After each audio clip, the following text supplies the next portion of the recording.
পাশেই বাৎসরিক একটা ওরস হবে, আর সে উপলক্ষে এই বিভিন্ন মিষ্টান্ন, আঙ্গুলি, মুড়ি, মুরকি, তিলের খাজা, সন্দেশ, একাধিক দোকান। এই আরেকটি দোকান। আর এখানে ভাজা হচ্ছে চিংড়ি মাছের মাথা, এই চাচা ভাজতেছেন। এখানে আরেকটি সেই মিষ্টান্নর দোকান।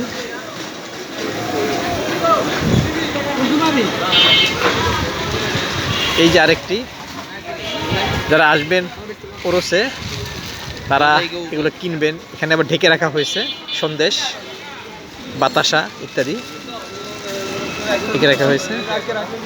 এইখানে আরেকটি দোকান, এইখানে আরেকটি দোকান।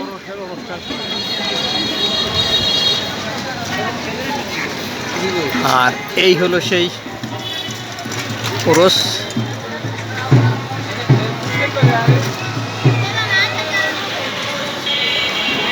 আর ভিতরে হলো ওরসের প্রস্তুতি চলছে। প্রতি বছর এখানে ওরসটা হয়। এখানে খাবারের দোকান, এটা সবসময় থাকে।